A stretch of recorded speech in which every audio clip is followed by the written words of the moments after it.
All right, now please join me in giving a warm welcome to another amazing Mizzou entrepreneur, Emily Housey.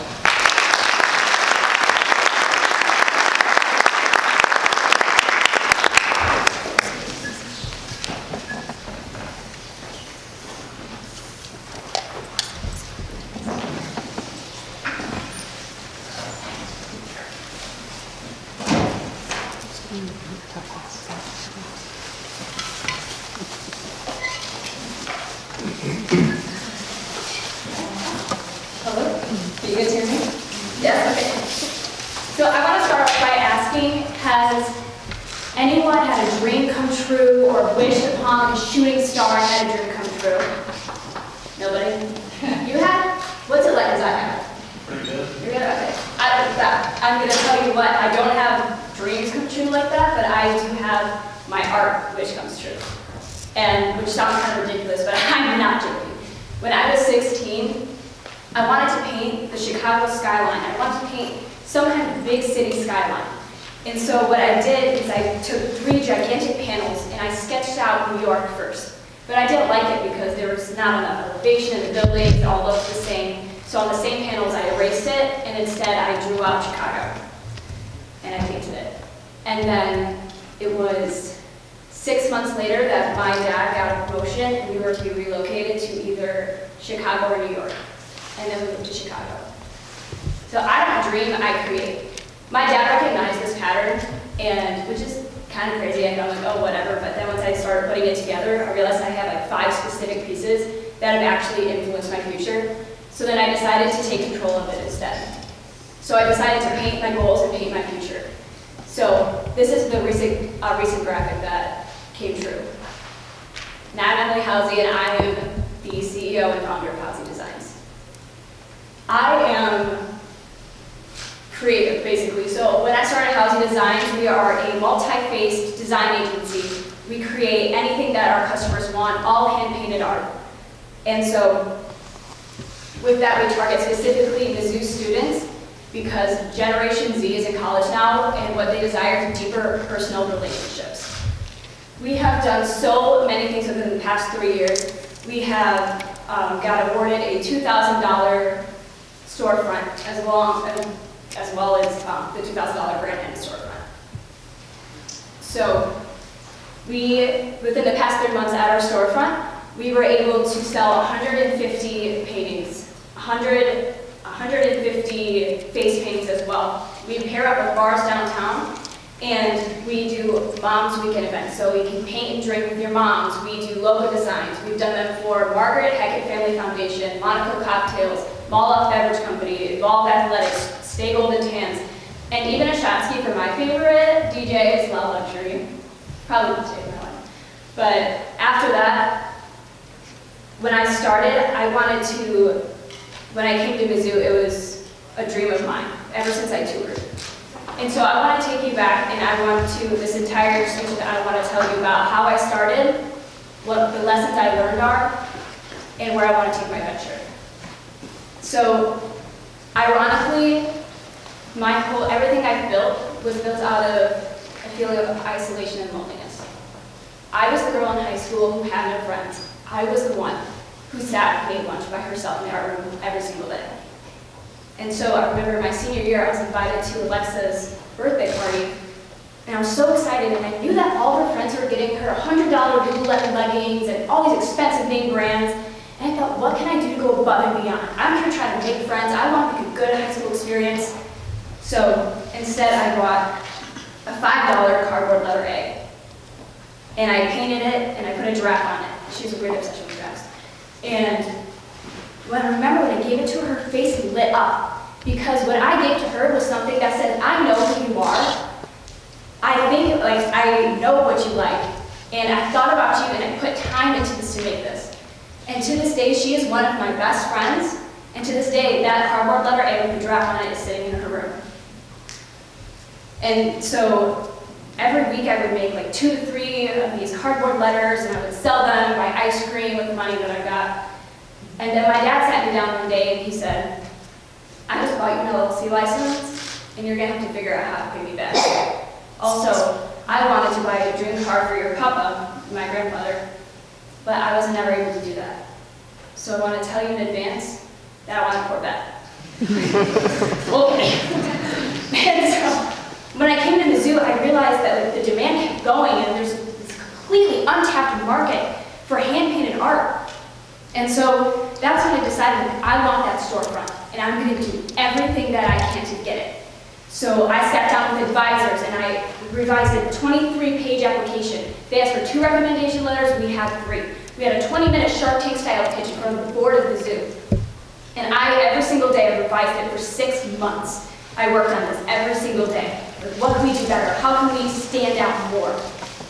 And then on April 11th, I got an email saying, congratulations, you were the #1 pick for the Student Entrepreneurship Program.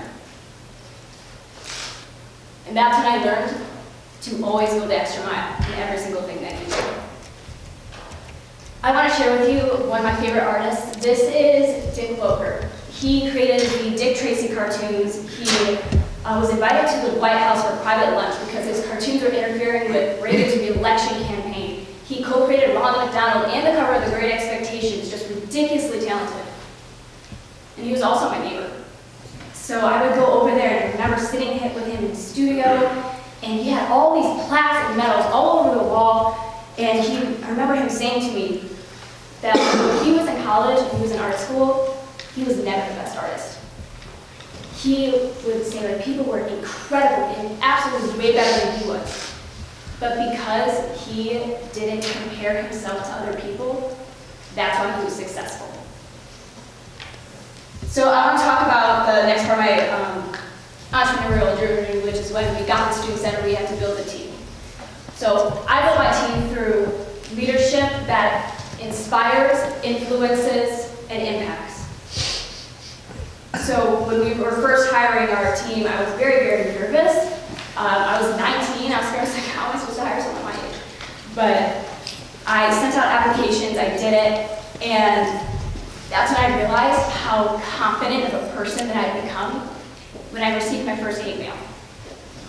And that was probably, it was what I thought was going to be very, very hard. But I realized that because I was so confident, and it was because of my company and everything that I've built, that didn't bother me at all whatsoever. So instead, I just sent them a 30% off coupon. I said, oh, you can use this, it's valid for a month. That's what I did. And so when I built Housey Designs, I wanted to make sure that people can make mistakes. And so the whole trial that I have for my storefront is to be able to make mistakes and learn from them. And I want the same for the Housey Designs team. So what I had them do was write their future resumes so they can control the accomplishments that go on it. And then I make it happen. Say, all right, let's implement it into Housey Designs. Like, how can we execute this and make this happen for you? In doing that, I realized that when I hire people, we have 15 people working at Housey Designs right now. And when I hire them, I only hire people who are better than me, because that makes way less of a workload for me. I don't have to micromanage everybody, and it builds a foundation of trust and respect. And then the last thing for building my team was realizing how to actually communicate with them. And that was being able to shine a light on them and show them, tell them when they're doing a good job. And then I realized if you shine a light on them, then it shines back at you twice as bright. This is the hate I was talking about. But yeah, so I've received a few of these, and it just makes me so happy, because that insecure girl that was in high school, this has had for me, the confidence that I've gotten from this has made a world of a difference. And so the things that people say about you does not define who you are. My confidence is often perceived as stuck up and full of myself, and I can name 5 people that have come up to me and told me, yeah, I thought you were really stuck up and just like a really mean person, but I realized that you're just really confident. Like, thank you, appreciate that. And so, also, if you act like a professional, people will treat you like one. So what I mean by this is, after the whole sending out applications, receiving hate mail and all of that, we decided to revise our hiring process. So everyone that goes through Housey Designs fills out an application, and then they may or may not get accepted to the interview process. If you get selected to the interview process, then you have to have printed out with you your resume, your portfolio, how you're going to improve Housey Designs, and questions. Printed out and ready. I rent out the nicest conference room in the student center, and I post on the wall the list of all the people who are applying for the job, as well as maybe like 10 or 15 other names that I have nothing to do with anything, just to create like an intimidation factor. Really two people applying. But because of that, I was able to weed out the people who were not going to work hard and who were not going to take this seriously. And because I did this, I have the most amazing team. I have people that text me over break every week. What can I do to help? Like, let's take this idea, let's move it here. All my artists send me all their artwork in the middle of whether they're like started it or ended it. And when they show it to me, they're so excited because I give them the positive feedback. I'm like, this is amazing. If there's something I want tweaked, I give them 5 things that I love about it compared to that one thing that, okay, like fix up the lettering and anything like that. So when we were deciding to do a bunch of advertising, I hired a photographer and videographer, and I spent $110 on this to take photos and put together a promotional video. And the photos, as you can see, they turned out so cool, it was amazing. I wanted it all over, I wanted all of it to be my body paintings, and I was waiting, I was so excited to get back the promotional video, but it took 2 months later, I still really hadn't heard back from him. And so I just said, you know what, can you just send me the raw footage and then I'll put it together, it's no big deal. And so I remember, I have a friend from high school who was amazing at film editing. So I sent it to him and he got it done in one night. It was so cool. I was sitting there in my bed and I watched it probably 100 times just in a row, just looking at it. I was so excited to post it the next day. And what I did, I posted it. And within 5 minutes, I got a call from the photographer's attorney yelling at me, oh my gosh, for 10 minutes saying, if you do not take this down, we are suing you for intentional copyright infringement. And I said, I got a interesting job to be open in 5 minutes. I'm sitting there on the phone, did not know how to end this conversation. Like, okay, I'm so sorry. Trying to act professional, trying to keep it together, but not cry. And so I was so upset. Like, I paid him to do a service that he didn't complete. And I was so angry and overwhelmed. And I was like, this did not make sense to me at all. And so after I decided, I found some legal counsel, I realized that I was wrong, legally and morally. And so it took a lot from me, and so I apologized to him. And I learned that when you apologize when you're wrong, which is fairly simple and more complicated than you think, and create a contract with everyone you work with, whether it's a professional, your sister, your boyfriend, girlfriend, anybody, you always make a contract with anyone you work with to make sure you're on the same page. And so something that intimidated me a little bit more than that situation is, I'm a creative person, which is numbers. I don't like numbers.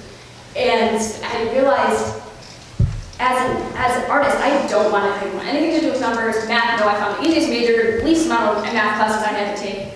But as an entrepreneur, I realized that every single penny has to go through my hands. If you are the CEO, you are also the CFO.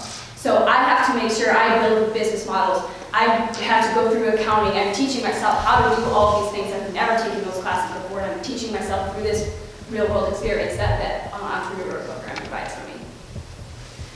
And so with this, I was beginning to learn a lot more about numbers and kind of how to deal with my products and my customers. And so I remember specifically my freshman year, I made a shot ski for somebody, and they needed it for Father's Day. And I procrastinated on it, and I got it done the day before, but I had to ship it. And it was $120 to ship it in one night. I was only $30 for 2 days. And I decided to spend $120. We only charged $90 for a shot ski. So I was losing so much money, I'm like, oh my gosh. But she has bought a cooler from me for every single formal she has been on. For 3 formals, she has bought a cooler from me because I was there and I delivered it to her. So one customer is worth 1,000, and treat them like it. And your reputation is everything, so uphold it. So I want to bring you back to the creative side. I have a painting in my mind that I want to create, and I want to see if you can visualize it too.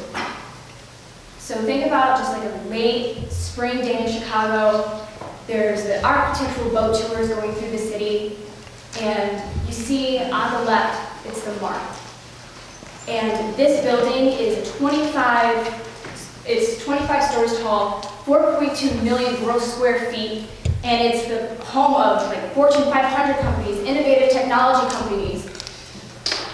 And so if you think about, back to my vision, you go through the halls and you come across this modern office, and it's black and white and it's clean, and there's this giant glass paneling on the outside.